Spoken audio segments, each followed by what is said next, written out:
और कुछ ना।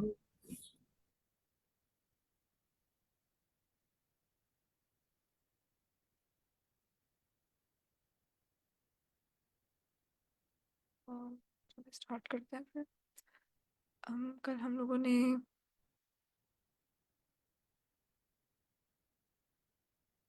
क्या किया था? क्लस्टर सैम्पलिंग का, राइट। उसकी क्लियरली समझ आ गई थी क्लस्टर सैम्पलिंग क्या होती है। Yes ma'am. That's good.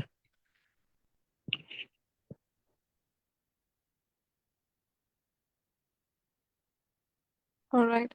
So basically last time हम लोगों ने क्लस्टर सैम्पलिंग की थी और हम लोगों ने ये डिफरेंस देखा था कि स्ट्रेटिफाइड सैम्पलिंग से वो इसलिए डिफरेंट है कि स्ट्रेटिफाइड सैम्पलिंग के अंदर आपको पहले लाइक मतलब ग्रुपिंग आप बेशक दोनों में देख रहे हो, लेकिन स्ट्रेटिफाइड में आप सारे सब ग्रुप्स को लेते हो, लेकिन क्लस्टर सैम्पलिंग में आप उन सब ग्रुप्स में से भी सैंपल पहले बनाते हो कि कौन सा उनमें से एक आधा ही जितने भी लाइक आप को चाहिए तो आप के उसमें से सिलेक्ट करते हो कि कौन से सब ग्रुप्स आपने पर्टिकुलर सिलेक्ट करने हैं। ठीक है, यानी कि पहला सैंपल आप सब ग्रुप्स का बनाते हो, फिर उसमें से रोज का सैंपल लेते हो।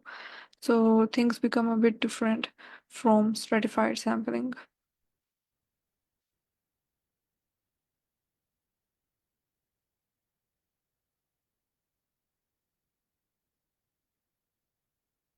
चले अब इसमें कल हम देख रहे थे कि स्ट्रेटिफाइड सैम्पलिंग लाइक वही सेम चीज़ है कि अगर मैं आपसे कहूँ कि मुझे यहाँ पे सैंपल लेना है स्ट्रेटिफाइड का, ठीक है, so how can I do it?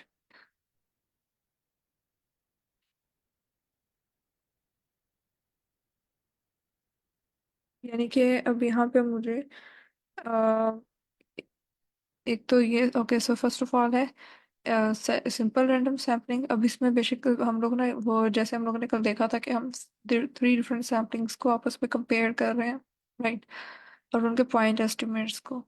तो बेसिकली ये वही चीज़ है कि अब हमें से कोड में अब उसने क्या किया है कि हमें पूछा हुआ है कि हम तीनों के लाइक मतलब सिर्फ रैंडम सैम्पलिंग से, स्ट्रेटिफाइड सैम्पलिंग से और क्लस्टर सैम्पलिंग से हम तीन डिफरेंट बनाएंगे सैंपल्स और फिर उसको कंपेयर करके देखें। ठीक, तो ये सेम वही चीज़ है। तो आई डोंट थिंक सो कि we will waste our time over here because it feels repetitive. Simply जो क्लस्टर सैम्पलिंग है उसमें हमने कल क्या देखा था वो हम मैं यहाँ पे एक रिवाइज करवा सकती हूँ कि हमने जो भी पर्टिकुलर जिस कॉलम के सब ग्रुप्स को देखना होता है डाटा सेट में ओरिजिनल पॉपुलेशन के, उस कॉलम के सब ग्रुप्स की एक मैंने लिस्ट बनाई, ठीक है, कि उसमें कितनी यूनिक वैल्यूज हैं, वो सारे ग्रुप्स मतलब कैटेगरी से अलग अलग मुझे शो हो। फिर उन कैटेगरीज को पहले मैंने उसमें से सैंपल लिया, फर्स्ट करें यहाँ पे मैं दो सैंपल्स ले रही हूँ, ठीक है। फिर उस उसमें से जो मेरे पास अब ये कैटेगरीज दो आएंगी, कोई भी रैंडमली वो पिक करेगा टोटल कैटेगरीज में से। फिर लेटर ऑन उसमें से यहाँ पे रो सेलेक्ट होंगी, ठीक, यानी इस दिन के फंक्शन से वो रो सेलेक्ट करेगा और अगर उसमें कोई एक्स्ट्रा अनयूज कैटेगरीज हैं तो उनको वो इस तरह से रिमूव कर देगा। ठीक, और फिर लेटर ऑन अब यानी कि पहले हमने एक सब ग्रुप को रेंडमली सिलेक्ट कर लिया था, उसके बाद हम लोगों ने यहाँ पे जो रोज हैं उसको उन सब ग्रुप्स में से जो हमने दो सब ग्रुप्स रेंडमली सिलेक्ट किए थे उसमें से रोज रेंडमली सिलेक्ट करेंगे। ठीक, फिर लेटर ऑन अब यहाँ पे उसने कुछ थोड़ा सा जो स्पेसिफाई किया वो ये है कि जो सैंपल साइज मिनिमम कितना होगा वो यहाँ पे स्पेसिफाई किया। ठीक, कि जो मिनिमम जो सैंपल साइज है वो इन पॉपुलेशन की टोटल नंबर से इंक्रीज ना कर जाए। ठीक है, तो हमने इस तरह से यहाँ पे minimum length divided by four करके बनाई हुई है बिकॉज हमें वन फोर्थ चाहिए एज पर द रिक्वायरमेंट। ठीक, तो वो बना के फिर लेटर ग्रुप बाय करवा के हमने सैंपल बनवा दिया अपना क्लस्टरिंग सैम्पलिंग से। तो वो उसके बाद लेटर उसने इसी तरह से पॉइंट एस्टिमेट्स जितने भी थे अगेन उसको भी कैलकुलेट किया और वो दिखा रहा है कि जो सा हमारे पास पॉपुलेशन के ये पॉइंट एस्टिमेट्स थे, ठीक, यानी हर स्पेसिफिक कैटेगरी में ये उसके मीन वैल्यूज आ रही थी। ठीक, लेकिन जो स्ट्रेटिफाइड या फिर जैसे यहाँ पे सिंपल रैंडम सैम्पलिंग है उसमें ये रिलेटिवली क्लोजर है बट लाइक 0.3 है, लेकिन लोग का यहाँ पे मीन वहाँ पे 0.20 था।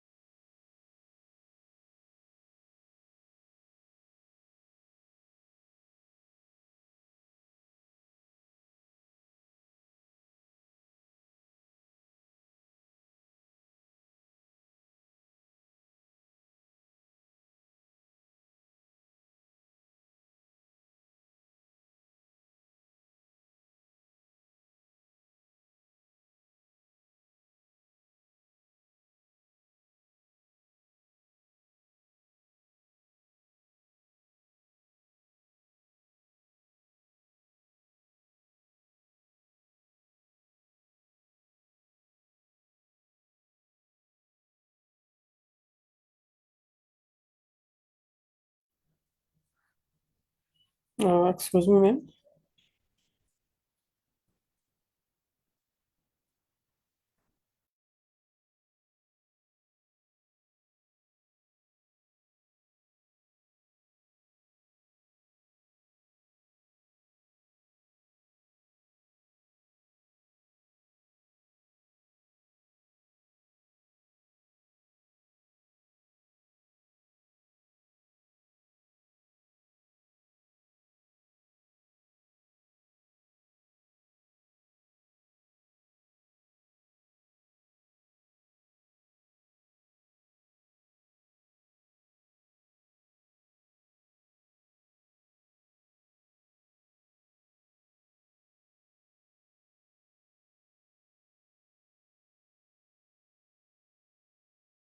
Audible now?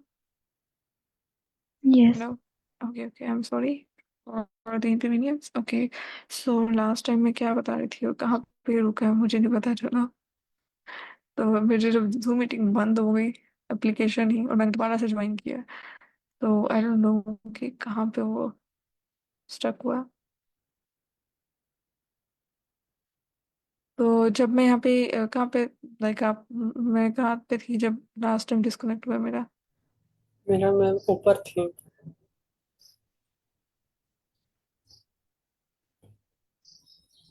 ओके, सो क्लस्टर सैम्पलिंग बता दी थी ना मैंने, रिवाइज करवा दी थी मैंने।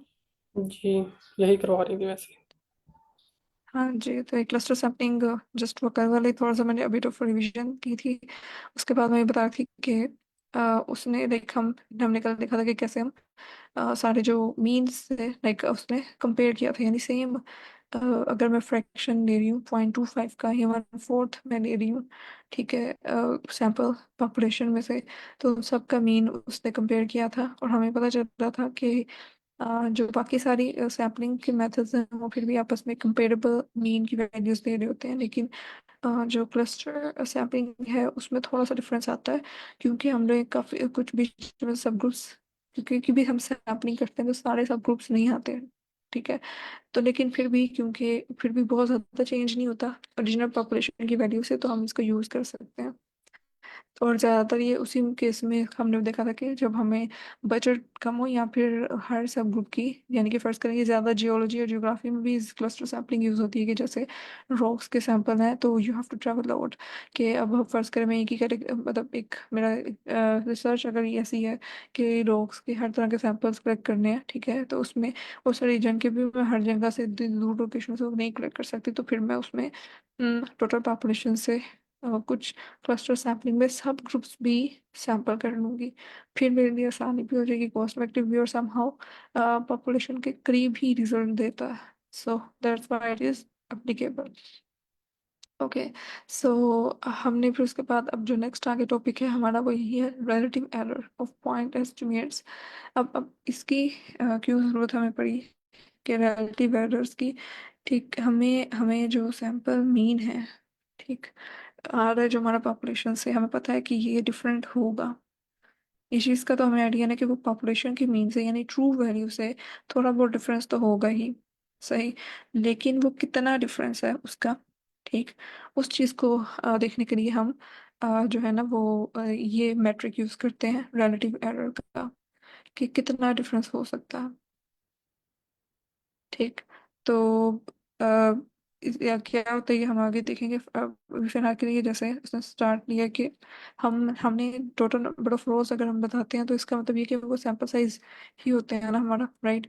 यानी कि अगर मैं लेंथ अगर देखूं 300 मैंने सैंपल ली है, तो यानी सैंपल का मतलब यही है कि मैंने रोज 300 ली है, एंड 300 का मतलब ये है कि मैंने रोज 300 ली है। और यहाँ पे फ्रैक्शन का मतलब ये कि मैंने 1/4 रोज नहीं है टोटल पॉपुलेशन से, ठीक। अब जब उसने उसकी लेंथ मेरे की लेंथ का मतलब ये है कि उसने मुझे टोटल नंबर ऑफ रोज दे देगा कि कितनी है, ठीक है। तो इस तरह से जो नंबर ऑफ रोज पता चल रही है, अब उन्हीं के हिसाब से वो क्या करेंगे, वेरियस जो इस केस में उसने आगे जो लेके चलेगा ना रिलेटिव एरर का समझाने के लिए, वो सिंपल रैंडम सैम्पलिंग कुछ देख के चल रहा है। इन दोनों केसेस में यू कैन सी कि ये सिंपल रैंडम सैम्पलिंग है, ठीक है। तो यानी कि आगे, क्योंकि simple random sampling is easier ठीक है, टू अंडरस्टैंड बाकी बाकी की निस्बत। तो इसलिए उसी से आगे वो हमें कॉन्सेप्ट से एलाबोरेट करवाएगा। तो यहाँ पे शुरू में उसने क्या किया है कि मुख्तलिफ सैंपल साइज लेके उसने उनका रिस्पेक्टिव पॉइंट एस्टिमेट निकाला मीन का। ठीक, यानी मुख्तलिफ सैंपल, फर्स्ट ऑफ ऑल इसने पॉपुलेशन का पैरामीटर निकाला, कॉफ़ी रेटिंग्स का जो ओरिजिनल डाटा सेट था उसमें से मीन लिया। बाद में उसने उसी सेम कॉलम में से उसने सैम्पलिंग की, यानी नंबर ऑफ रोज 10 फिर 100 या 1000 लेके उसने उनका इसका रिस्पेक्टिवली मीन निकाला। ठीक है, तो ये नाउ यू कैन सी कि जो पॉपुलेशन के मीन से अगर 10 सैंपल है तो कितना डिफरेंस है पॉपुलेशन के मीन का और सैंपल के मीन का। ठीक, इट इज़ ठीक है समथिंग के कुछ पॉइंट्स में राइट, वन वन समथिंग। ठीक है, और यहाँ पे 100 में से कितना डिफरेंस है, थोड़ा सा कम, थोड़ा सा बढ़ा है। ठीक है, कम हुआ डिफरेंस। और यहाँ पे बिल्कुल जो 1000 है तो 82.118 है, और यहाँ पे 82.15 है। ठीक है, तो ये रिलेटिवली जैसे जैसे हम सैंपल साइज बढ़ा रहे हैं उतनी हमारी मीन की वैल्यू पॉपुलेशन के मीन के करीब हो रही है, यानी ट्रू वैल्यू के करीब हो रही है, क्योंकि जो पॉपुलेशन का मीन है वो हमने पढ़ा था कभी कि ये स्टैंडर्ड है, तो ये स्टैंडर्ड वैल्यू है। ठीक है, और यूजली बहुत से केसेस में हमें पॉपुलेशन की वैल्यू नहीं पता होती है, ये तो जस्ट हम डाटा सेट पूरा ले रहे हैं तो उसमें हम उसको पॉपुलेशन कंसिडर करके उसमें से ले रहे हैं ना, तो इसलिए हमें पता है। वरना हम एक्सपेरिमेंट वगैरह करें तो ऑफकोर्स हमें पूरी पॉपुलेशन की नहीं भी पता होती, लेकिन इन्हें इस केस में पता, तो हम उसे एज अ स्टैंडर्ड यूज करके न्यूट्रॉन से कंपेयर करने के सैंपल कितने करीब हो रहे हैं। अब इसमें जो ये डिफरेंस है कि सैंपल के मीन का डिफरेंस आ रहा है हमारी ओरिजिनल वैल्यू से। ठीक, अब इस ओरिजिनल वैल्यू का जो डिफरेंस आ रहा है, ठीक है, ओरिजिनल वैल्यू हमारे पास ट्रू वैल्यू ये थी और ये सैंपल मीन्स की वैल्यू है। तो ये जो डिफरेंस है लाइक इससे हमें पता चल रहा है कि कितना सैंपल से कितनी एक्यूरेट वो हमें पॉपुलेशन की वैल्यू दे रहा है या नहीं दे रहा। इस चीज़ को कैलकुलेट करने के लिए कि सैंपल का जो पॉइंट एस्टिमेट है वो हमें कितने हद तक जो मतलब पॉपुलेशन मीन के करीब वैल्यू दे रहा है, हम उसके लिए रिलेटिव एरर का मेट्रिक यूज करते हैं। ठीक, तो अब यहाँ पे उसने रिलेटिव एरर को कैसे हम निकालते हैं, बेसिकली हमने रिलेटिव एरर को निकाला कि पॉपुलेशन के मीन से सैंपल का मीन माइनस किया, यानी कि जो डिफरेंस आया है पॉपुलेशन के मीन का और सैंपल के मीन का, सही, उन दोनों को डिवाइड कर दिया टोटल मीन से, यानी जो पॉपुलेशन का ट्रू वैल्यू थी उससे। और परसेंटेज में यूजुअली लेते हैं तो मल्टीप्लाई बाय 100 किया हुआ है। ठीक है, यानी कि पॉपुलेशन का मीन उसने उसी कॉलम का निकाला, फिर पॉइंट एस्टिमेट निकाला, यानी सैंपल का मीन लिया, कोई भी सैंपल साइज उसने यहाँ पे जो सेट किया होगा ऊपर की वेरिएबल में वो उसने यहाँ पे शेयर कर दिया, और मीन उसका निकाल दिया उसके कॉलम का भी। अब उसने यहाँ पे 100 मल्टीप्लाई बाई एबीएस और इनको माइनस डिवाइडेड बाई ये किया। ठीक है, तो अब एबीएस का क्या मतलब है,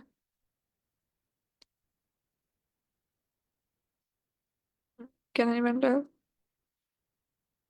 आप दोनों में से कि कौन, मतलब कि एबीएस किसको रिप्रेजेंट करे, क्या होता है ये।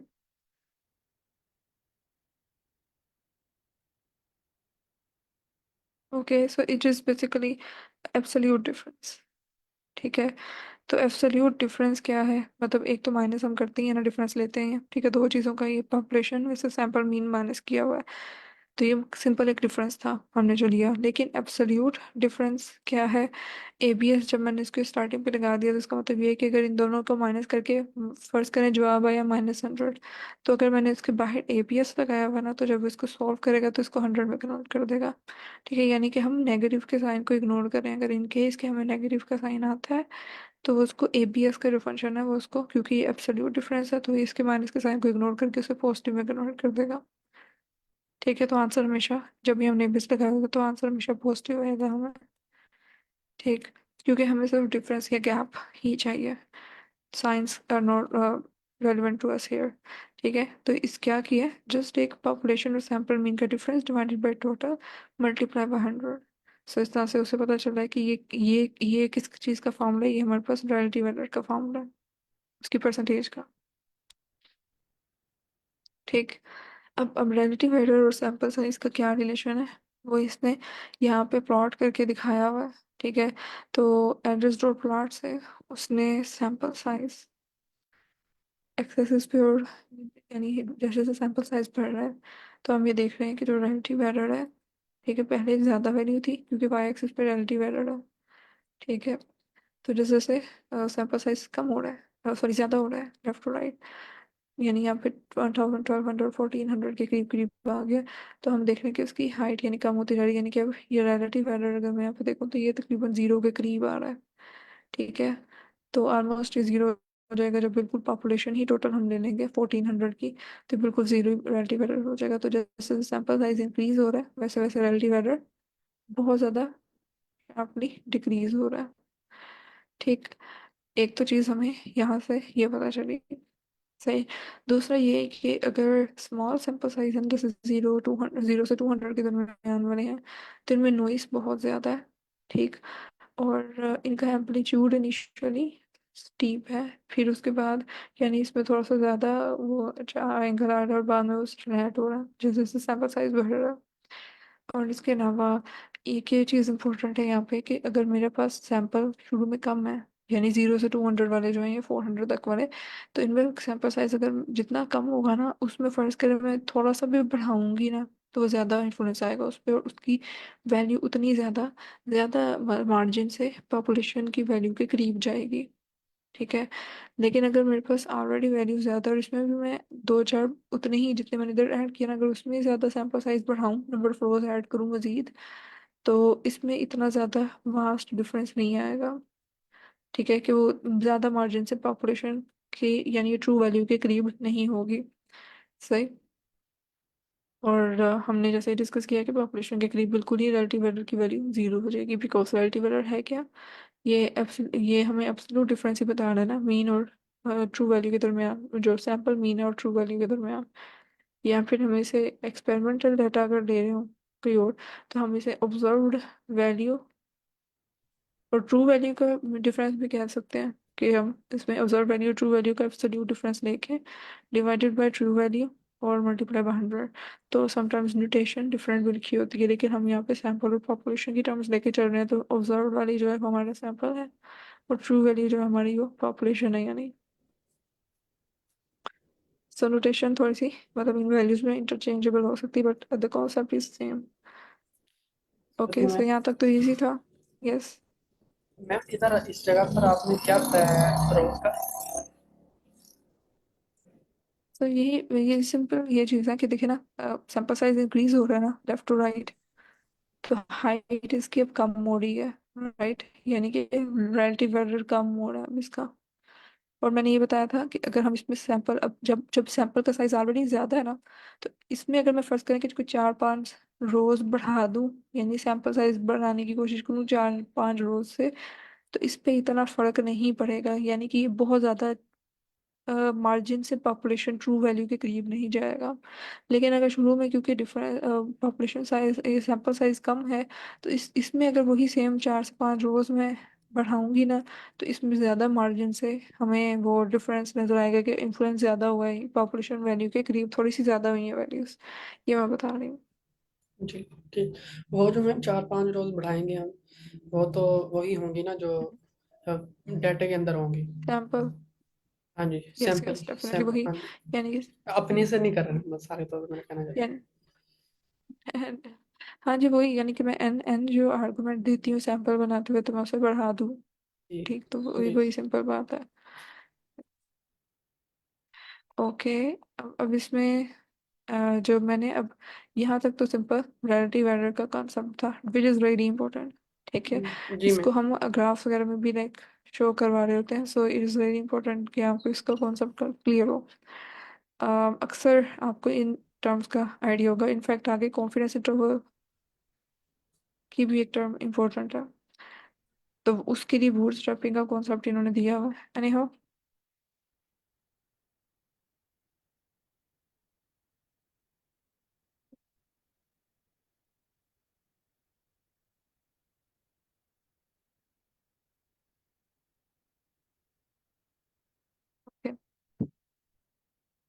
चले अब इसके अलावा यहाँ पे हम एक और क्या चीज़ देख रहे हैं। अब मैंने रिलेटिव एरर तो देख लिया, लाइक अब हम एक नेक्स्ट कॉन्सेप्ट है हमारे पास के सैम्पलिंग डिस्ट्रीब्यूशंस को हम कैसे क्रिएट कर सकते हैं।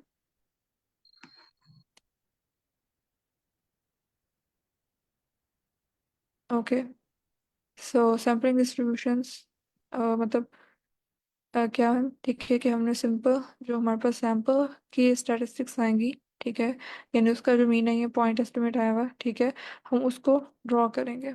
यहाँ पे कैसे, कि जैसे मैंने यहाँ पे मीन लिया, अब इसमें सैंपल उसने ना यहाँ पे जितनी दफ़ा भी उस सेम कोड को रिपीट किया, तीनों चारों दफ़ा डिफरेंट आंसर आया है। सो ये क्यों हुआ है हमारे पास, यानी एक दफ़ा वही सेम कोड है, तो एक दफ़ा ये 82, 82.1, 81 समथिंग, ठीक है, तो ये हर दफ़ा चेंज क्यों हुई है वैल्यूज़। जी।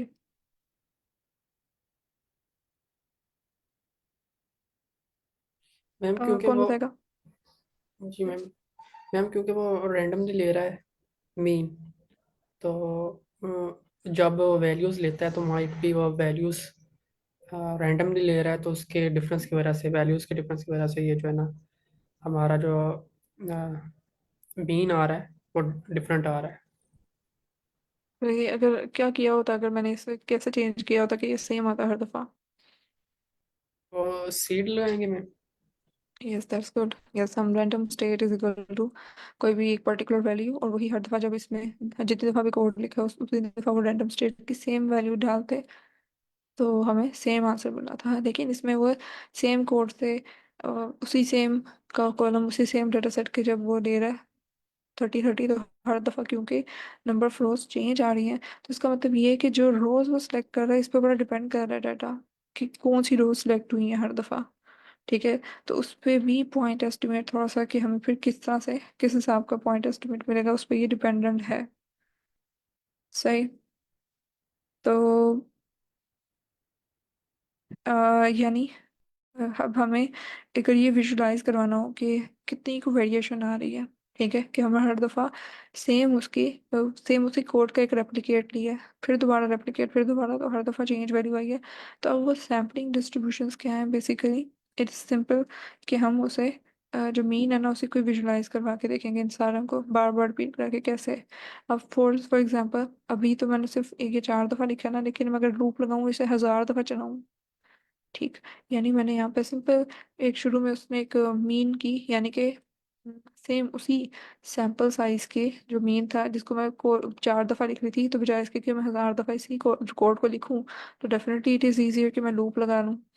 तो उसमें उसने पहले क्या किया कि उन सारी वैल्यूज को उसने कहा है कि एक लिस्ट की फॉर्म में स्टोर हो जाए जो भी इससे रिजल्ट आएगा।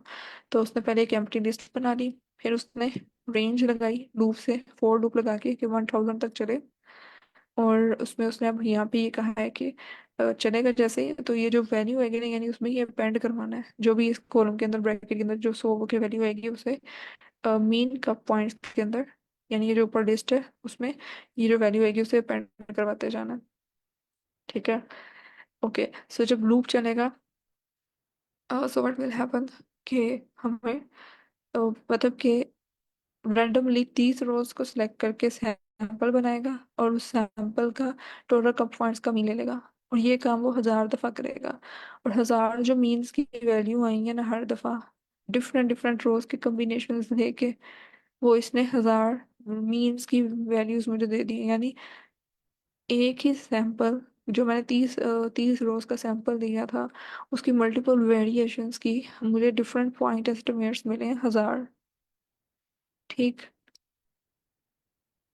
और ये जितने भी, यानी इसको मैं रेप्लिकेट कह सकती हूँ, यू नो कि जो वैसे हम एक्सपेरिमेंट परफॉर्म कर रहे होते हैं, फॉर एग्जांपल एक टाइट्रेशन का ही एक्सपेरिमेंट हम जो स्मॉल क्लासेस में करते थे, तो एक दफ़ा एक दफ़ा करने के बाद जो वैल्यू आई, मगर हम फिर से उसको 3 दफ़ा रिपीट करके उसकी एवरेज वैल्यू निकाल रहे होते थे।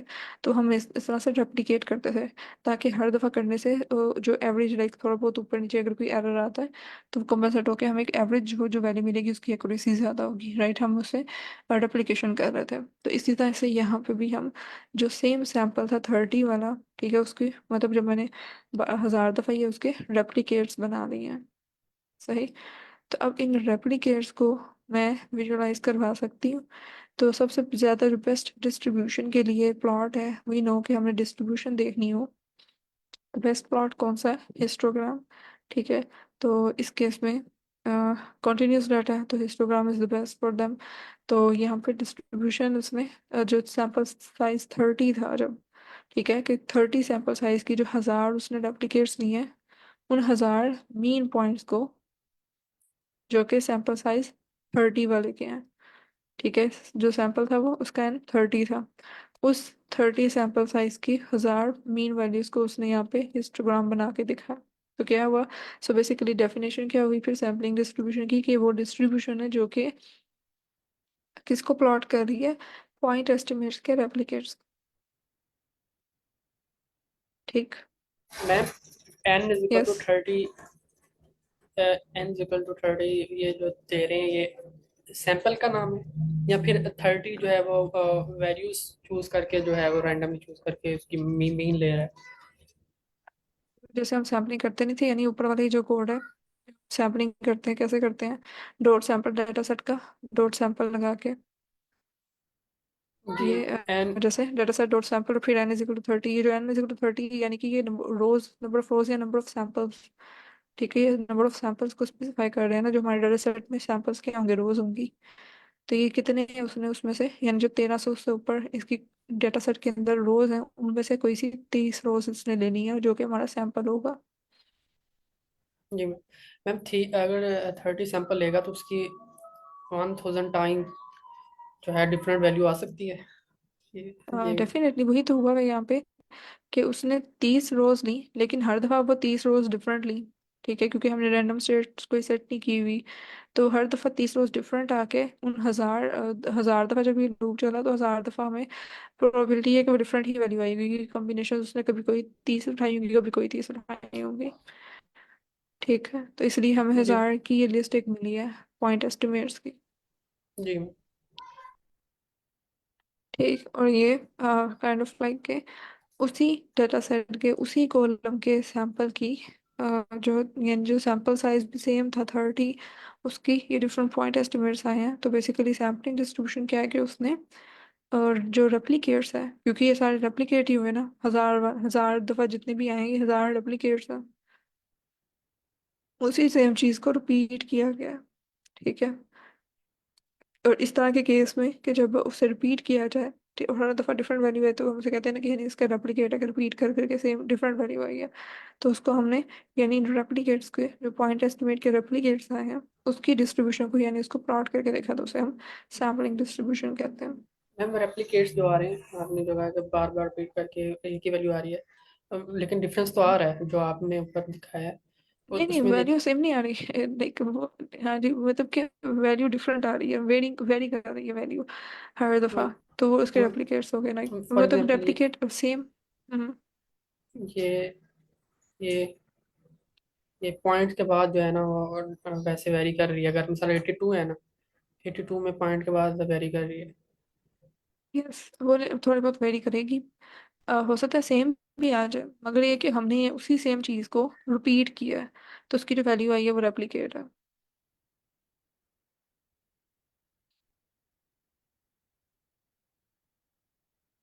मतलब सेम चीज, ये बात एक ही है, ठीक है, कि हाँ जी वो डिफरेंट, मतलब वो अलग अलग वैल्यूज हर एक की जो आ गई है ना, ये 1000 रेप्लिकेट्स है, दैट्स इट। क्योंकि हमने इसी कोड को रिपीट किया बार बार 1000 दफा। ठीक। So that's the main point. I hope it is clear now. जी ma'am, thank you. Okay. So अब ये देखें सर, डिस्ट्रीब्यूशन जो आई है, जो मैंने अपने पॉइंट एस्टिमेट के रेप्लिकेट्स की है, ये किससे करीब लग रही है आपको? कौन से डिस्ट्रीब्यूशन के करीब है? मैम तकरीबन 82.5 के करीब है। लेकिन ये कौन सी डिस्ट्रीब्यूशन है, शेप इसकी कौन सी डिस्ट्रीब्यूशन लग रही है? अच्छा अच्छा, ये नॉर्मल लग रही है। यस यस डेफिनेटली, ये बल्कि बेल शेप है, नॉर्मल डिस्ट्रीब्यूशन है। और इस केस में जब मैंने 1000 लिए हैं, ठीक है, रेप्लिकेट्स, और 1000 रेप्लिकेट्स को यहाँ पे प्लॉट किया हुआ है, तो ये ऑलमोस्ट के इसकी जो वैल्यू है वो 81 से 83 के दरमियान में ज़्यादा लाई कर रही है, यानी 81 से 83 के दरमियान में मेजर पोर्शन है इसका। ठीक है, जो ऑलमोस्ट लाइक कि काफी मेजर जंग है, जिसमें ज्यादा हाइट में स्प्रेड भी हुआ हुआ है, ठीक है, वो हाइट भी जा रही है और इस तरह से मीन, ठीक है, तो ये मीन के अराउंड ये इतने 81 से 83 की इसकी रेंज ज्यादा क्लियर बन रही है जो सी। ठीक है, अब इसी चीज को उसने डिफरेंट सैंपल साइज में करके देखा, यानी पहले उसने 30 सैंपल साइज किए थे और 1000 दफा रेप्लिकेट किया था, अब वो सैंपल साइज यानी एन की वैल्यू एक दफा 6 देगा, एक दफा 150 देगा। जस्ट टू शो यू कि हमें पता है कि सैंपल साइज के कम ज्यादा होने से फर्क पड़ता है, ठीक है ना। तो जस्ट वो ये दिखा रहा है कि सैंपल साइज अब उसने मतलब ये सेम कोड होगा, 1000 दफा उसने रेप्लिकेट बनाए, लेकिन यहाँ पे अब वो सैंपल साइज यहाँ पे एन की 30 की बजाय 6 दे रहा है, यानी सैंपल साइज उसने कम कर दिया। और उनका मीन फिर जब लेगा तो अब उसने एक दफ़ा उनका मीन लेके 1000 दफ़ा जो रेप्लिकेट वैल्यूज फिर आई, ठीक है, उनको प्लॉट किया और एक दफ़ा 150, ठीक है। तो अब यहाँ पे देखें, इन दोनों को अगर कंपेयर किया हुआ है, तो इसमें अगर आप गौर करें तो जो 6 सैंपल साइज था उसमें जो पीक है वो थोड़ी ब्रॉडर आई है। कैसे? क्योंकि इसमें जो पीक है उसकी रेंज कहाँ से कहाँ तक है, उसकी रेंज 80 से 84 तक है। जब सैंपल साइज हमारा कम था तो बी पीक जो है यानी जो हमारी नॉर्मल डिस्ट्रीब्यूशन है वो थोड़ी ब्रॉडर है, ठीक है। और जब मेरा सैंपल साइज बढ़ गया है, तो अब इस केस में देखें तो ये तकरीबन 81.8 से 82.6 तक जो है इसमें मैक्सिमम वैल्यूज है। तो अब ये नैरो हो गया। बेशक उसने स्केल को जरा जूम कर किया हुआ है तो आपको ये लग रहा हो कि शायद ये ज्यादा ब्रॉडर है इसकी निस्बत, लेकिन असल में अगर आप स्केल इसका देखें तो इसने इसको जूम किया हुआ है। ये 80 से 84 है, ये 81 से 82 है, ठीक है। तो उसने स्केल जरा थोड़ा सा इसके इसमें जूम करके दिखाया। तो बेसिकली ये असल में ये नैरो हुई है, ठीक है, यानी सैंपल साइज बढ़ने से जो हमारी नॉर्मल डिस्ट्रीब्यूशन की पीक है वो जरा नैरो हो जाती है। सही। और हमें ही पता है कि जो बिगर सैंपल साइज होंगे वो हमें रिजल्ट भी एक्यूरेट देंगे। तो जितनी दफ़ा हम इसको रेप्लिकेट करेंगे, ठीक है, हम उसके जो एक्यूरेसी है उसको फिर इस तरह से क्वांटिफाई कर सकते हैं कि कितना ये ट्रू वैल्यू के करीब है। एक्यूरेसी की क्या डेफिनेशन होती है?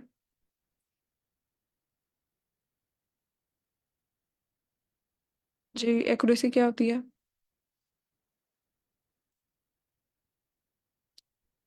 Ma'am Mahnoor, can you tell?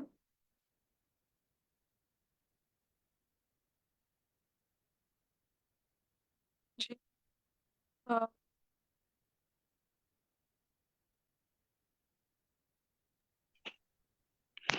Ma'am के जितना क्लोज हो उस वैल्यू से ऑब्जर्व किए जो। और प्रिसीजन वैसे क्या होता है, just in case like precision और एक्यूरेसी का डिफरेंस आना चाहिए सबको। तो तो एक्यूरेसी तो आपने बता दिया कि ट्रू वैल्यू मतलब जो हमारी सही वैल्यू थी, पॉपुलेशन की वैल्यू थी, उससे जो है हमारी जो पॉइंट जो हमने ऑब्जर्व वैल्यू कितनी क्लोज है, तो हमें एक्यूरेसी बता रही है। तो प्रिसीजन क्या हुई?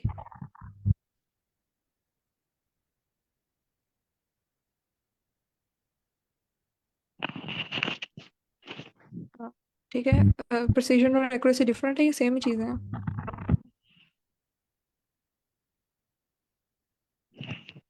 यानी कोई बताएगा? मैम डिफरेंट चीज़ें हैं, लेकिन मैम ये पढ़ा था लेकिन अपनी जहन में नहीं है। तो बेसिकली ये मैं है कि ऑब्जर्व वैल्यू जो ये हमारे जो सैंपल की वैल्यू वो कितनी करीब है हमारी ट्रू या पॉपुलेशन वैल्यू से, तो ये हो गई एक्यूरेसी।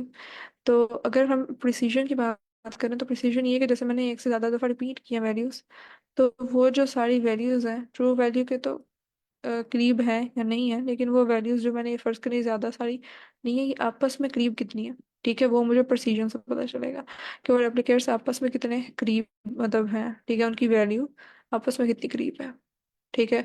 तो फॉर एग्जांपल हो सकता है कि वो एक्यूरेट हो लेकिन प्रिसाइज ना हो, यानी ट्रू वैल्यू के तो करीब हो, ठीक है, लेकिन एक इधर है एक इधर है। सही, तो ट्रू वैल्यू के तो करीब है, समहाउ एक्यूरेट तो ये है, लेकिन प्रिसाइज नहीं है डाटा। सो प्रिसाइज कैसे होगा कि ट्रू वैल्यू के भी करीब हो और आपस में भी करीब हो। तो ये प्रिसाइज भी है और अब ये एक्यूरेट भी है। और ये भी हो सकता है कि वो प्रिसाइज हो और एक्यूरेट ना हो, जब वो ट्रू वैल्यू से बहुत ज़्यादा दूर हो लेकिन आपस में सारी एक दूसरे के करीब है और ट्रू वैल्यू से बहुत ज़्यादा ही फर्ज करें डिफरेंस आ जाएगा। So this is how it's a concept of accuracy and precision. So is it clear? जी मैम, थैंक यू। लेकिन मैम ये जो है, अगर देखा जाए इसका वैसे ही देखा जाए, प्रिसीजन और एक्यूरेसी, इन दोनों का मीनिंग जो है डिक्शनरी में जो है वो सेम ही बनता है कि जो चीज़ एक्यूरेट हो, यानी इसी टर्म में दोनों चीज़ें, ये दोनों जो टर्म्स हैं एक्यूरेसी और प्रिसीजन, ये इस्तेमाल होती है। एम आई राइट मैम? हाँ जी, तो दोनों का सेम ही है, लेकिन अ, जब हम देखेंगे मतलब स्टैटिस्टिकली तो these two are different terms, और ये जैसे मैंने अभी आपको बताया तो ये इस तरह से एक डेफिनेशन इनकी डिफरेंट है।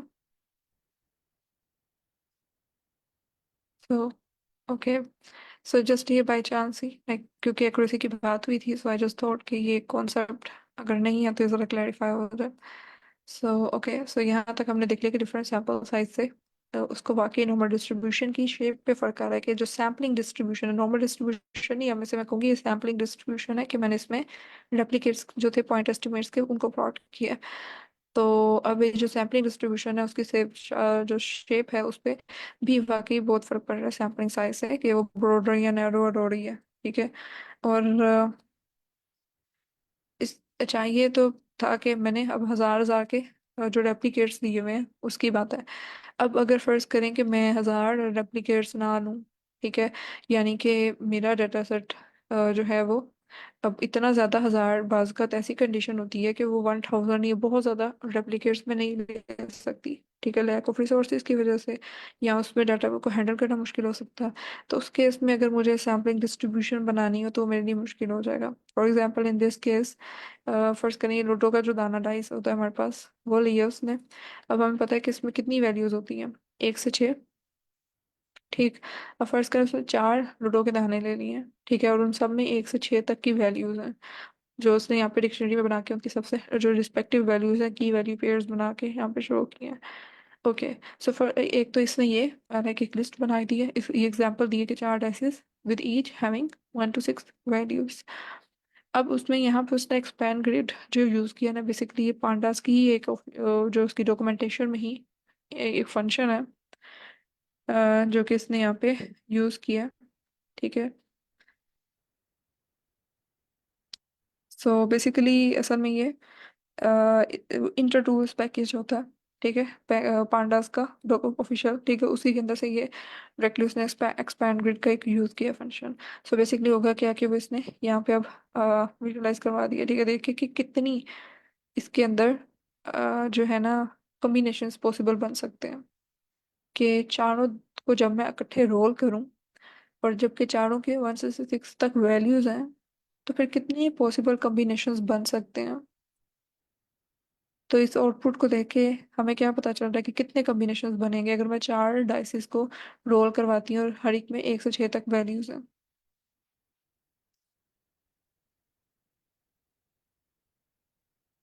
जी,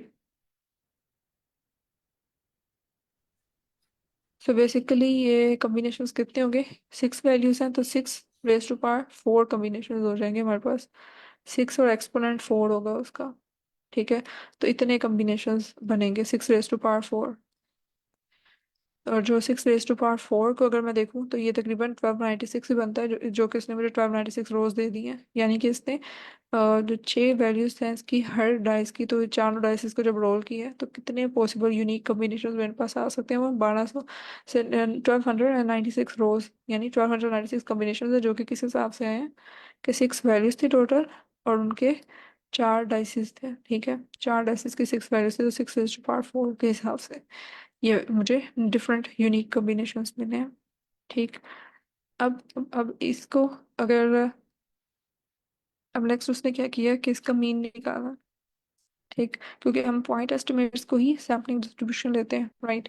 तो अब नेक्स्ट उसने इसका मीन निकालने की कोशिश की है, अ, ठीक, कि उनके कॉलम्स को लाइक डाटा फ्रेम के ऐड किया, ठीक है, और मीन रोल का एक जो कॉलम है उसमें उसने रेंज उसने बताई है, अब जो रेंज है ना मीन की, वो कहाँ से कहाँ तक होगी, फॉर श्योर वो 1 से जो 6 तक के दरमियान होगी, कि जो भी 4 डाइसिस रोल है, क्योंकि मिनिमम और मैक्सिमम वैल्यू हमें पता है कि 1 और 6 ही है हमारे पास।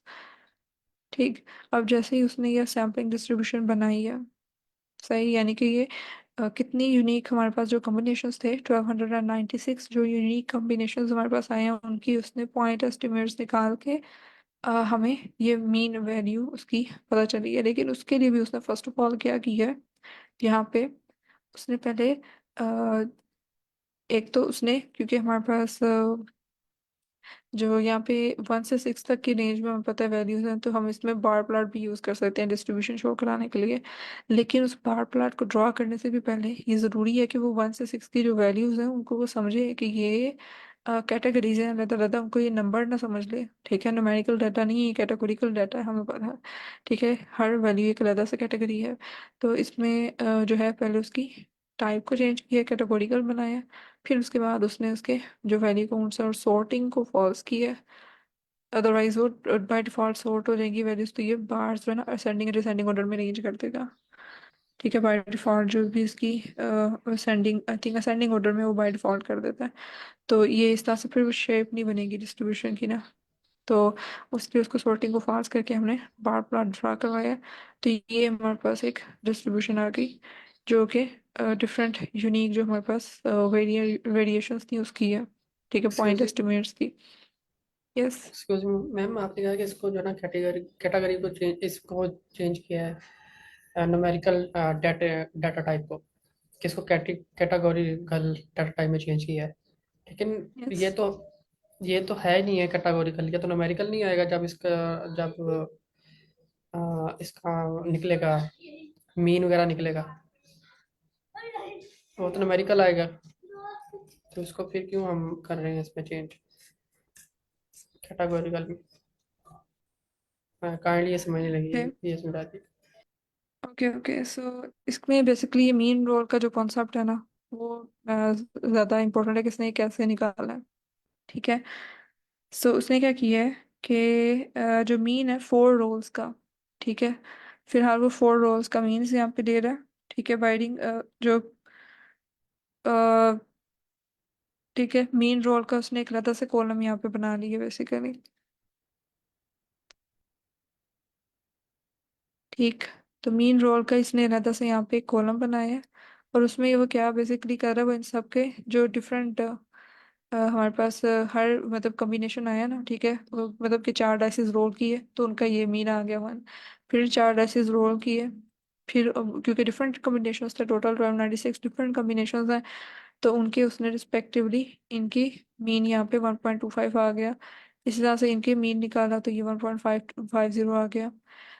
ठीक है, लेकिन हमें ये पता है कि हमारे पास जो ये वैल्यूज ऐड हो रही हैं तकरीबन 1 से 6 ही हैं। ठीक है, और ये जो 1 2 3 4 5 और 6, ये जो मेरे पास डाइस की हर फेस पे वो जो लूडो के दाने में वो आते हैं, ठीक है, वो जो उसके पॉइंट्स हैं, ठीक है, वो हर एक कैटेगरी को रिप्रेजेंट कर रहे हैं ना। हाँ, उसका एक रिस्पेक्टिव फेस है जो सामने आ रहा है। ठीक है, तो ये अलग अलग कैटेगरीज हैं। सही।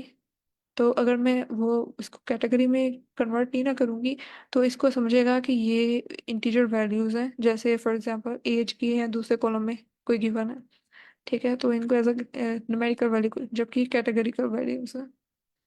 डिजिट में आने का मतलब ये नहीं है कि वो न्यूमेरिकल है। हमने देखना है कि सेंस क्या बना रहे हैं यहाँ पे हमारे डाटा में, ये कैटेगोरिकल है।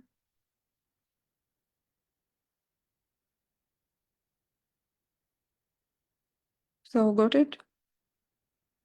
जी मैम, लग गया पता कैटेगोरिकल डाटा की ऑर्डर ऑर्डिनल कैटेगोरिकल डाटा है। नहीं नहीं नहीं नहीं नहीं, ऑर्डिनल, 1 सेकेंड। नहीं नहीं, ऑर्डर मतलब इसमें ऑर्डर ही चले, बताया। यस इन अ सेंस, हाँ चले, you can say in a sense के भाई 6 वाला विनर है, 1 वाला नहीं है। ठीक है, तो हाँ उस सेंस में yes it can be N ordinal categorical data. ये भी मैम लेकिन सेंस हो ज़्यादातर, हाँ ये जी। भी सेंस बन सकती है कि वन पे जो है हमारा जो मार्बल जो गोटी होती है वो 1 पॉइंट चलेगी, और 2 पे गए तो उससे ज़्यादा, 3 से गए तो उससे ज़्यादा, 4 से चार चार आया तो डाइस पर चाहे 4 पॉइंट है तो उससे say ज़्यादा। that yes, that can be a separate debate. Yes, yes, in that sense, yes, it is. जैसे हम ग्रेड 1 2 3 या A B C D की बात करते हैं तो हमें रिस्पेक्टिवली ऑर्डर दे रहा है कि कौन सा ज्यादा वो सेंसिटिव बन रही होती है। सो बेसिकली जो हमारा यहाँ पे कंसर्न था, इट इज कैटेगोरिकल डाटा। तो हमने उसको विजुअलाइजेशन करते हुए वी हैव टू सी के कैटेगोरिकल डाटा जो है वो यहाँ पे उसको कैटेगोरिकल डाटा ही समझे। तो बस उस चीज़ को हमने यहाँ पे देखा, लाइक वो स्पेसिफिक उसकी टाइप्स अगर हम ना भी देखें तो इट्स जस्ट अ कैटेगोरिकल या न्यूमेरिकल, ये जस्ट हमने देखना होता है इसके लिए। तो वो भी बहुत है सही। तो यस, इट्स गुड कि आपने उसको अप्लाई किया अपनी नॉलेज को इसमें। So it's a good thing कि you if you practice more on it, if you apply more, तो वो कॉन्सेप्ट उतने ही शार्प बन होते हैं। That's a good practice. Okay, so अभी यहाँ पे देखें, मैंने यहाँ पे बार बार ड्रॉ कर दिया, ठीक है ना, मीन का। सो यहाँ पे एक तो चलो यहाँ पे तो मतलब हमारे पास 6⁴ कॉम्बिनेशंस थे यूनिक। तो ये प्लॉट हो गए जो कि तकरीबन 1296 यूनिक कॉम्बिनेशंस बनते हैं, ठीक। लेकिन फर्ज करें कि अगर मेरे पास बहुत ज़्यादा वैल्यूज आ गई हैं, जैसे इस केस में है कि नंबर ऑफ आउटकम्स कितने हैं, यानी कि 6 को अब फर्ज करें कि उसने जो नंबर ऑफ डाइसिस हैं इस केस में वो बढ़ाए हैं, ठीक है।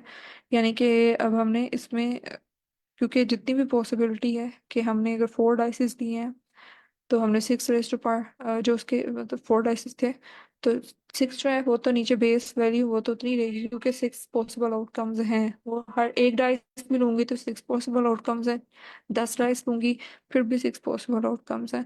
और उसके ऊपर जो एन वैल्यू है वो नंबर ऑफ डाइसिस के लिए है, राइट। तो अब इस केस में उसने क्या किया है, अगर इस कोड का आप समझे तो क्या समझ आ रही है इस कोड से?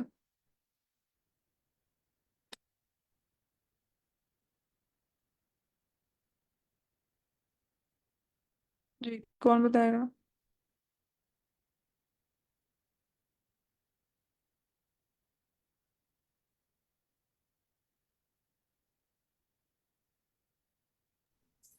मैम इसमें जो है वो लूप लगा दिया है, फॉर लूप, जो बता रहा है कि अगर हमारा जो है ना एक से, अगर हमारा क्या कहेंगे इसको, कि डाइसिस 1 से 100 के दरमियान में आए तो उसको उसके मुताबिक जो है ना एन की वैल्यू दे के लूप लगा के जो है ना हमें आउटकम दे दे और उसको ड्रा कर दे। सो बेसिकली इसमें समझ ये आ रही है कि उसने क्योंकि वो जो रेंज में उसने एक इनिशियल वैल्यू दी है, फाइनल वैल्यू दी है, फाइनल वैल्यू में से हमें पता है कि एंड वाली एक्सक्लूसिव होगी ना।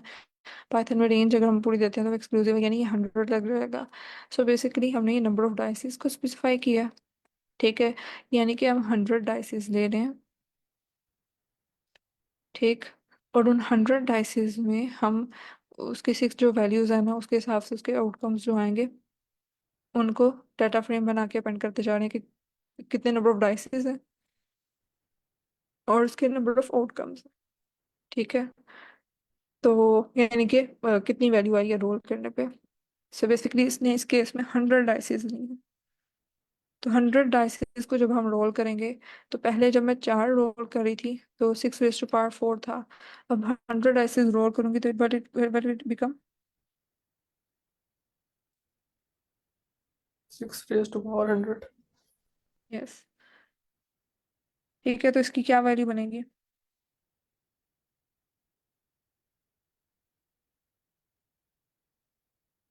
Okay, so somehow it says के जो ये जितने number of atoms in our universe like in our world like है ना, it will give us that value, right. तो कितनी वैल्यू है टोटल तकरीबन जो इसमें वैल्यू आएगी?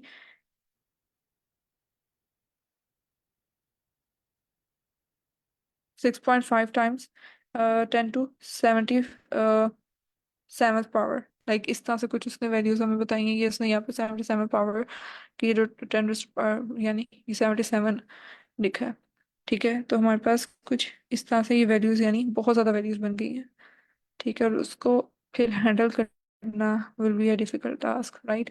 तो अगर मैं इसमें ये बेसिकली उसने ये सैम्पलिंग डिस्ट्रीब्यूशन को प्लॉट तो कर दिया है इसमें, ये सैम्पलिंग डिस्ट्रीब्यूशन तो आ गई है मेरे पास, लेकिन इस सैम्पलिंग डिस्ट्रीब्यूशन में कितनी ज़्यादा, ये 10⁻77 से ज़्यादा लाइक वैल्यूज इस रेंज में जा रही हैं, which is a really big number, right. तो ये जो सैम्पलिंग डिस्ट्रीब्यूशन इस तरह से इसको इंटरप्रेट करना है, इसको यूज़ करना है, इट विल बी, और इनफैक्ट अगर रियल लाइफ में देखा जाए तो अभी तो न्यूमेरिकल डाटा सेट मिला होता है, it will be a really big task. ठीक है, तो हमने खुद लूप से एक फेक डाटा बनाया ना, 100 रोज से करके, ठीक है, लूप बना दिया, लेकिन इतना डाटा रियल लाइफ में जनरेट हो और फिर उसके बाद उसको इतना प्रोसेस किया जाए, definitely it will be a big deal. तो सैम्पलिंग डिस्ट्रीब्यूशन का एक अल्टरनेटिव फिर उस केस में यूज़ होता है, वो क्या है, approximation.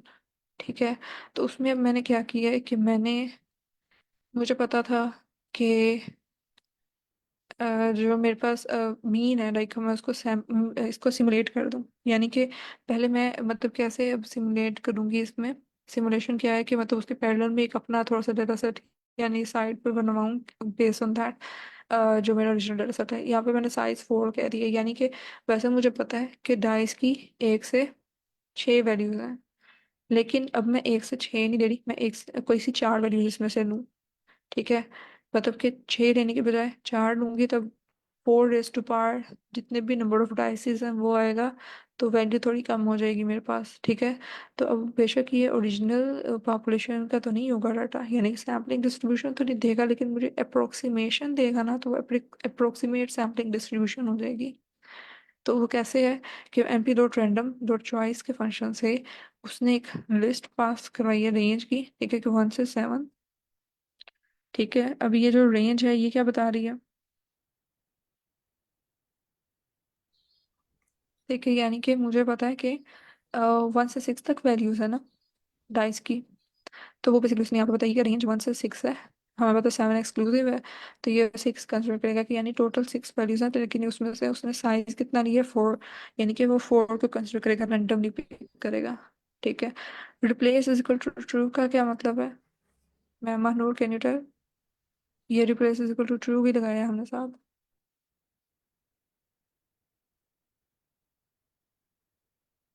Yes.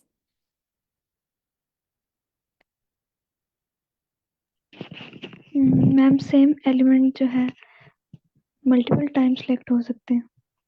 Yes, that's good. ये यानी कि क्योंकि हमें पता है कि वो नंबर जो डाइस पे लगा हुआ है वो सारी बात तो हम निकाल के साइड पे तो नहीं रख सकते। ठीक है, तो इसलिए वो वहीं पे रहेगा, और उतनी दफ़ा ही उसके चांसेस हर दफ़ा ही सेम होंगे कि वो सिलेक्ट हो सकता है सेम नंबर।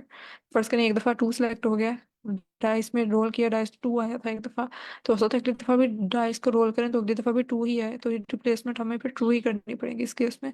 ठीक, तो रिप्लेस ट्रू करके अब मीन जो मैंने लिया ना, बेसिकली अब मैंने, क्योंकि मैंने इसे ये कहा है कि 6 की बजाय 4 लो। ठीक है, तो अब मैंने इसकी अप्रोक्सीमेशन करके मीन लिया। ठीक है, मैंने सारी वैल्यूज कर से 1 से 6 नहीं ली, मैंने 1 से 4 कोई सी भी वो रैंडम उठा लेगा, 6 टोटल में से एक्सक्यूज रिप्लेसमेंट मी के साथ। यस। मैम, ये काइंडली ये दोबारा बताइएगा कि ये इधर कंफ्यूज हो गया हूँ। 1 to 6, 6 तो पॉइंट है उस पर, डाइस के ऊपर, ठीक है। तो इसका क्या मतलब, रेंज का मतलब है कि वो डाइस के नंबर शो कर रही है, और ये 4, साइज 4 मतलब 4 नंबर ऑफ डाइस है। नहीं नहीं नहीं, डाइस के नंबर नहीं, डाइस के ऊपर जो लूडो के दाने के ऊपर जो नंबर है वो एक से वो जो होते हैं 1 से 6 तक, कभी 1 है कभी वो, मतलब वही, तो वो उनकी जी बात हो रही है कि असल में हमने उसमें से डाइसिस की भी बात नहीं हो रही अभी ये जो नंबर, यानी जो बेस बना रहा था ना, यानी 6 raise to power number of dices वो आ रहे थे ना, तो ये जो 6 बेस है, अगर हम इसको यानी जो हमारे पास वैल्यू है डाइसिस के ऊपर, लूडो के दाने के ऊपर जो नंबर बने हुए हैं वो 1 से 6 है ना, हमें पता है, तो हम 1 से 6 की बजाय इनमें से कोई से 4 नंबर चूज कर लें, जी। तो फिर हमारी जो बेस वैल्यू वो जरा कम हो जाएगी, 4 हो जाएगी, और उसके ऊपर नंबर ऑफ डाइसिस से जब हम उसे पावर पे सोल्व करेंगे तो वैल्यू ओवरऑल कम आएगी, राइट। सो ये मेन मकसद है। Got it. चलें अब इसमें, ओके, सो अब उसने सिमुलेट करके, ठीक है, तो उसने नेक्स्ट अब क्या किया उसने 1000 टाइम्स इसको, सेम इसी चीज को, कि अब हमने मीन ऑफ 4 डाइस रोल्स ली है। 1 second, just give me moment, ये साइज इक्वल टू 4 इसने, इस चीज को मुझे भी कंफर्म करना चाहिए। 1 सेकेंड,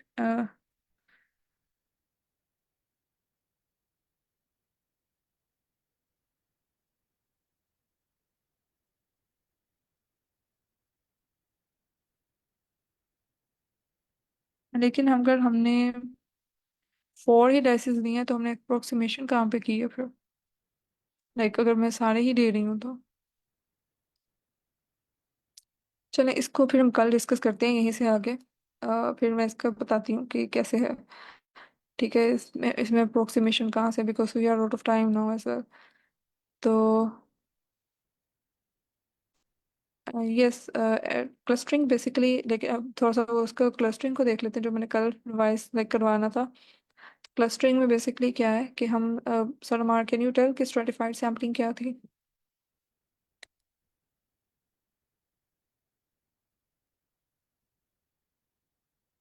यस, मैंने ये कहीं पे पढ़ा था लाइक कि जियोग्राफी या इस तरह की जियोलॉजी वाली साइड पे यूज़ होती है ज़्यादा।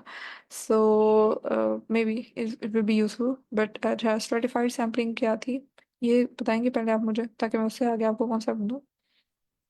Sorry ma'am. ओके, फर्स्ट करिए, मेरे पास कॉलम है।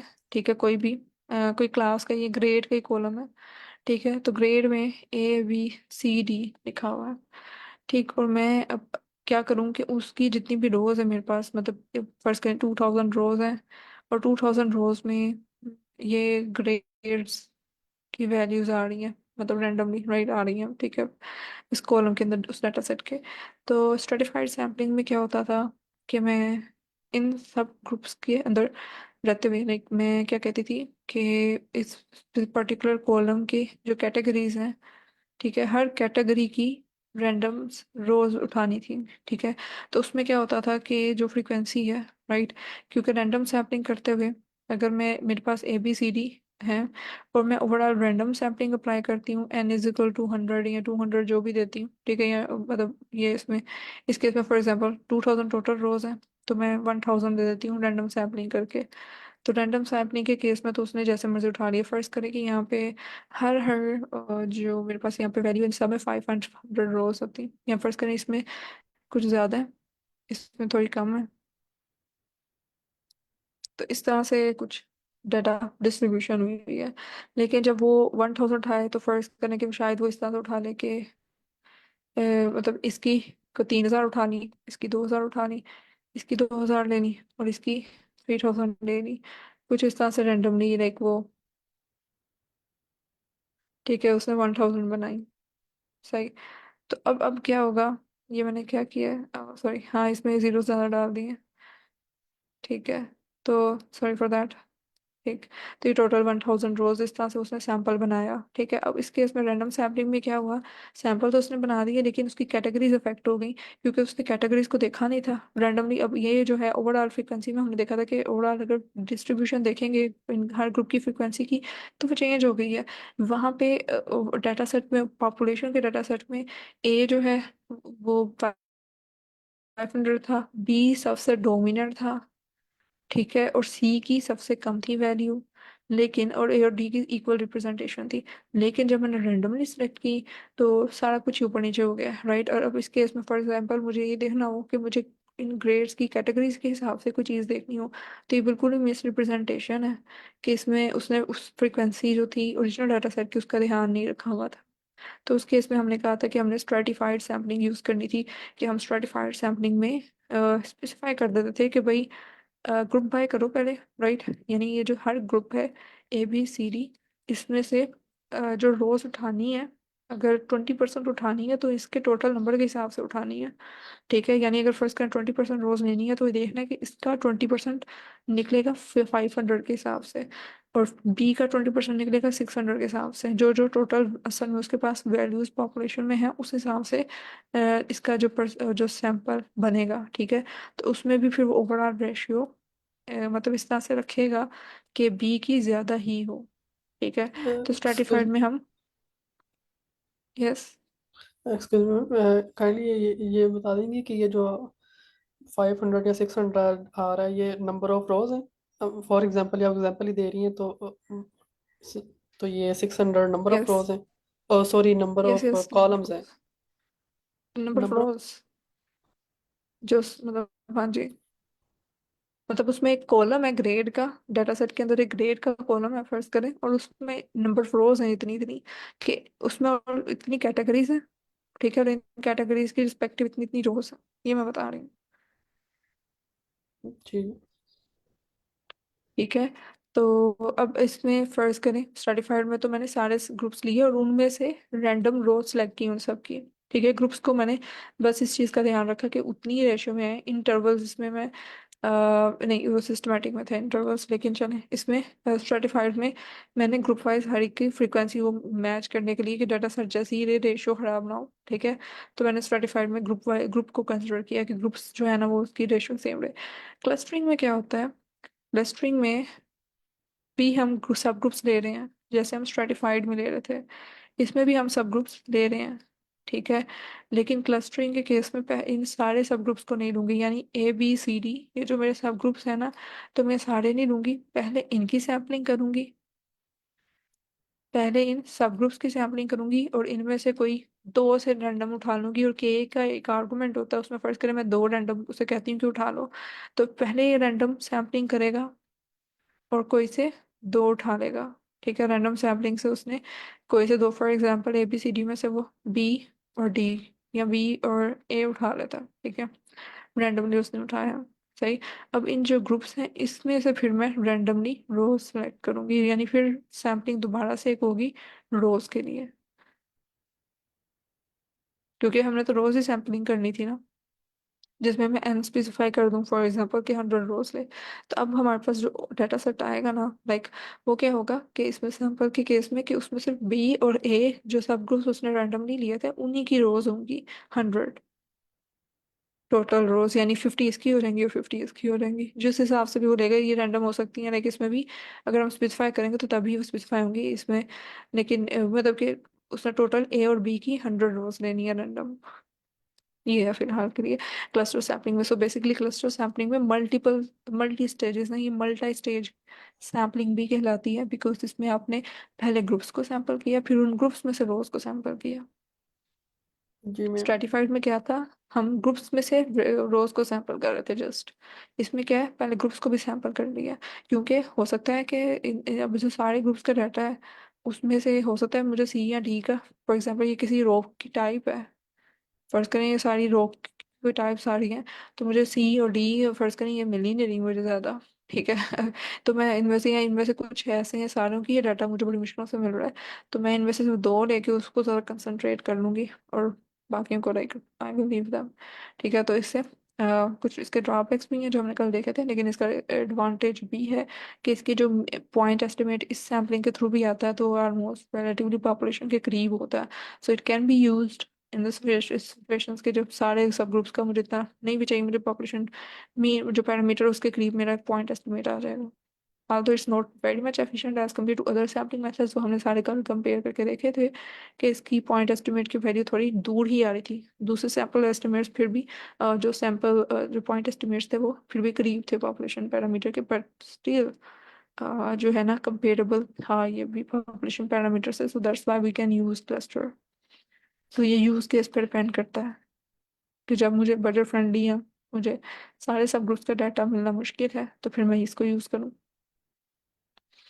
गोट इट। जी ma'am, thank you ma'am. Welcome. ठीक है, सो ठीक है, कल फिर आगे यहाँ से देखेंगे अप्रोक्सीमेशन वाला जो है ना, इसको मैं जो सिमुलेशन से आगे ऑनवर्ड है नहीं हम कल देखेंगे, ठीक है।